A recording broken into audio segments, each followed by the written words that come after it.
এত রাতে মনে হচ্ছে কারা যেন মসজিদে এসেছে। হাঁটবার আওয়াজ শুনতে পাচ্ছি, যে চোর হবে বোধহয়, চুরি করতে এসেছে। ইয়া আল্লাহ, একবার গিয়ে দেখে আসি।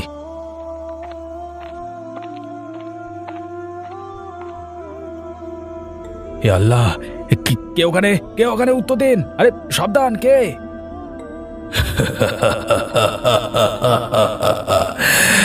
আসসালামু আলাইকুম। আল্লাহ, উড়ি বাবা, বাঁচাও!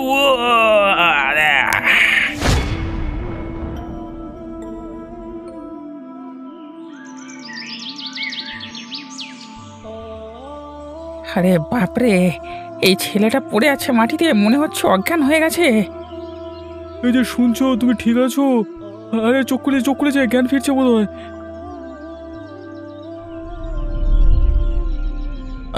আমি আমি ঠিক, পানি, একটু পানি। নাও পানি। এবার কিছুটা ভালো লাগছে? আগের থেকে অনেকটা ভালো লাগছে। এই ছেলে, তুমি কোথায় থাকো? এভাবে এখানে শুয়ে আছো কেন? চাচা, কালকের রাতে ওই, উফ বাবা, মাথায় উফ। আরে বলো মিয়া, কি হয়েছে কালকে রাতে, বলো। চাচা, কালকে রাতে আমি মসজিদের মধ্যে বাইরে ওদিকটা ঘুমাচ্ছিলাম। আমি ঘুমের মধ্যে কিছু লোকের হাঁটার আওয়াজ পাই। তা হাঁটার আওয়াজ মসজিদে এত রাতে? চোর ডাকাত এসেছিল নাকি? হ্যাঁ চাচা, হাঁটবার আওয়াজে আমার ঘুম ভেঙে যায়। আমিও ভাবলাম চোর হয়তো কিছু চুরি করতে এসেছে। এরপর মহান আল্লাহর নাম স্মরণ করে আমি বাইরের দিকে আসি দেখতে। তবা তবা, এত রাতে তুমি একা মসজিদের বাইরে এলে কেন? চাচা, আমি চোর ধরবার জন্য বাইরে বেরিয়েছিলাম, কিন্তু এসে দেখি এক বিশাল ছায়া। হে আল্লাহ, বিশাল বড় ছায়া! তারপর কি দেখলে? আমি সামনে গিয়ে দেখতে চাইলাম, গিয়ে সেই ছায়ার মুখোমুখি হতে আমি বিশাল আকারের ভয়ানক এক জিনকে দেখতে পেলাম। তওবা তওবা তওবা! জিন! হে আল্লাহ, হে আল্লাহ! জিনকে দেখে আমার সারা গা হাত পা ঠান্ডা হয়ে গেল, মুখ দিয়ে কথা বন্ধ হয়ে গেল, আর আমি অজ্ঞান হয়ে মাটিতে পড়ে গেলাম। এরপর আমার কিছু মনে নেই। আবার জানা মতে মসজিদের সামনে কোনো খারাপ আত্মার দাঁড়ানোর সাহস থাকে না। আবার তাই সন্দেহ হচ্ছে বিষয়টা নিয়ে।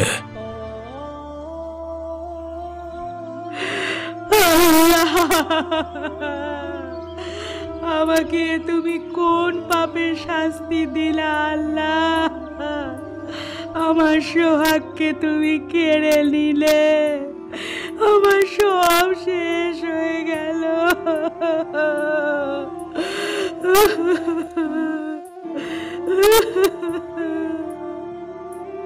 আরে ভাবি যান, তুমি কেঁদো না, শান্ত হও।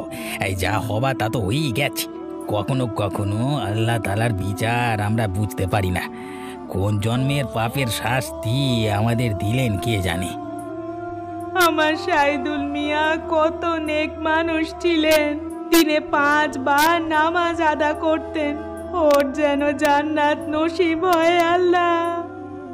ভাইজান আর আমি সকালে একসাথে মসজিদে নামাজ আদায় করতে যেতাম, কিন্তু কি থেকে কি হয়ে গেল কিছুই বুঝতে পারছি না। আজকে তাই আমি আর নামাজ আদায় করতে যাইনি গো, মনটা হেভি খারাপ।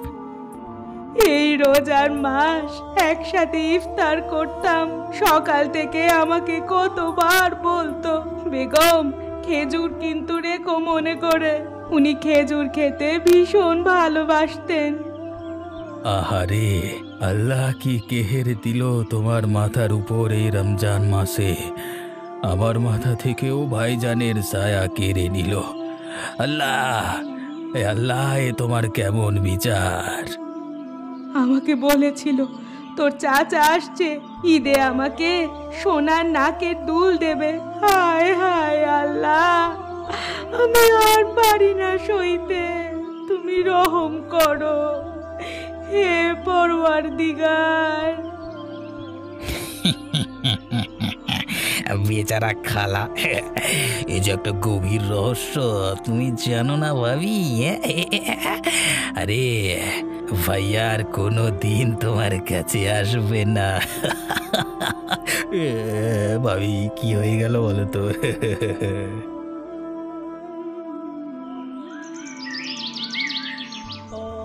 এই সময় আমার কলিজার টুকরো পায়েলের কথা বারবার মনে আসে। তখন মনটা বড় উদাস হয়ে যায়। শহরে একা থাকে মেয়েটাকে নিয়ে দুশ্চিন্তা বাসা বাঁধে। আল্লাহ আল্লাহ আমার পায়েলকে মেহফুজ রেখো।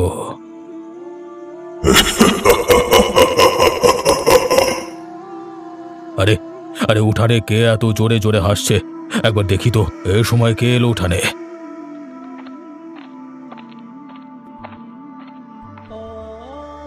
আরে উঠানের উপর কে দাঁড়িয়ে আছে?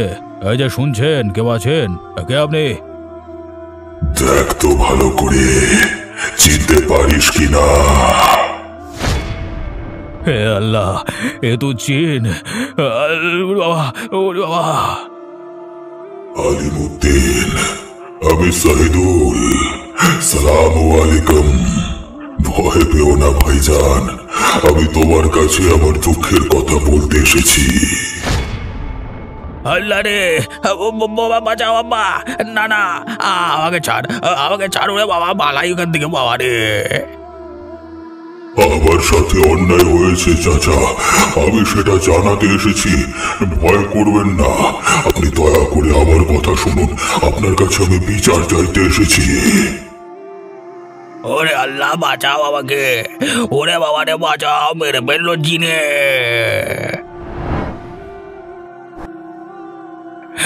বাবা, আব্বু গো, কি বাঁচলাম।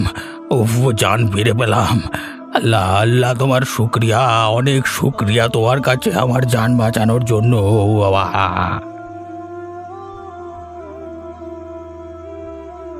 এই হাসলে যে মিষ্টি করে, টুম প্রেম ঝরে দু চোখ ভরে, এই টিঙ্কে টিকিরে টিঙ্কে টিকিরে। আরে দু চোখ ভরে প্রেম ছিল, যা মনের আশা ছিল আজকে সত্যি করে দিলে। এই যে মিয়া, কবর পানি শেষ হয়ে গেছে, যাও গিয়ে সরকারি কল থেকে নিয়ে এসো। আর মাসকাবাড়ির বাজারও প্রায় শেষের পথে, বুঝলে? জমানো টাকা পয়সা সব প্রায় নেই বললেই চলে। সব কথা শুনে শুনে আমার কান পচে গেল। উফ, বাড়িতে একটু শান্তি পাওয়া যায় না? এই কোথায় একটু মন চাঙ্গা করবার জন্য গান গাইবো, সেটাও পারি না। এটা নেই ওটা নেই, জ্বালাতন। কাজের কথা বললেই তখন গায়ে ফোসকা পড়ে। কুঁড়ে কোথাকার! শহরে কাজ করছিলে, বেশ ছিল। ওই কাজটা ছেড়ে দিয়ে গ্রামে এসে ঘরে বসে আছো। এভাবে বসে থাকলে কে খাওয়াবে? আমার কাজ করতে ভালো লাগে না, অনেক কাজ করেছি। গ্রামে একটা বন্ধ শুরু করব। ওই গ্রামে থেকে কাজ করলে বাড়ির জল, খাবার, পরিবারের সকলের মাঝে থাকবার সুযোগ থাকবে, তার উপর রোজগার। হায় আল্লাহ, এই কি কথা! কাজ না থাকলে করবে কি? আজ 1 মাস হলো তুমি বাড়িতে বসা, এরপর কি হবে জানি না। যা টাকা ছিল সবই তো শেষের পথে। আরে আমি সারা জীবন বাড়ি ছেড়ে তোমাদের জন্য খাটতে যাব নাকি? আমি কি বিশ্রাম নিতে পারি না? তোমাদের জন্য এত করে মন পাই না, আমি আর শহরে যাব না। আমাকে নিকা করার সময় খেয়াল ছিল না? হ্যাঁ, সারা জীবন আমার খাওয়া পড়ার দায়িত্ব নিতে হবে, এখন নিজের আরামের জন্য সেই দায়িত্ব এড়িয়ে যেতে চাইছো? কলমা পড়ার সময় জনাবের সামনে তুমি সব শর্ত কবুল করেছিলে, মনে রেখো। আমার যা ইচ্ছা আমি তাই করব, তোমার বলার দরকার নেই, ঠিক আছে? তোমার মুখে বড় বড় লেকচার। আগে বর্তমানে খাবারের ব্যবস্থা করো, আর তা না হলে ব্যবসার কথা চিন্তা করবে। গাছে কাঁঠাল, গোফে তেল। ভালো কথা বললেও দোষ। না না, সরো দেখি, সারাদিন শুধু খ্যাচ খ্যাচ করো, আমাকে একটু শান্তিতে থাকতে দাও না। হে খোদা, আমার কপালে তুমি এটাই লিখে রেখেছিলে।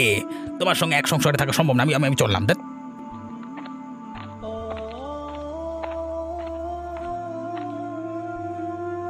কিছুক্ষণের মধ্যেই নামাজ পড়বার জন্য লোকজন এসে হাজির হবে মসজিদে।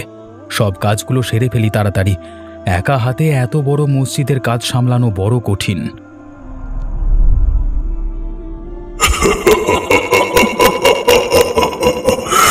আসসালামু আলাইকুম। ও ওয়ালাইকুম সালাম। জিন ভাই, একটা কথা বলুন তো, আপনি মসজিদে কি জন্য আসেন? এখানে লোকেরা নামাজ আদায় করতে আসেন, আপনি এসে লোকেদের ভয় দেখাবেন না। চলে যান, চলে যান। ভাইয়া, আমিও তো নামাজ আদায় করতে আসি। এই মসজিদে প্রত্যেক রাতে আমাকে আসতে হয়। আমি একদিনও নামাজ আদায় না করে থাকতে পারি না। মহান আল্লাহ তাআলা আমাকে জান্নাত নসিব করেছে, আমি কি করে ওনাকে ভুলে থাকি? ইনশাআল্লাহ তুমি রোজ নামাজ আদায় করো শুনে আশ্চর্য এবং খুশি হলাম। আল্লাহ তাআলা তোমাকে মসজিদে আসবার অনুমতি দিয়েছেন বোধহয়, কিন্তু লোকেরা দেখলে তোমাকে ভয় পাবে। তুমি তোমার নামাজ আদায় করে বেরিয়ে যাও তাড়াতাড়ি। আমার উদ্দেশ্য কাউকে ভয় দেখাবার নয়। আমি তাদের ক্ষতি করব যে আমার ক্ষতি করেছে এবং নেক মানুষদের আমি সাহায্য করব।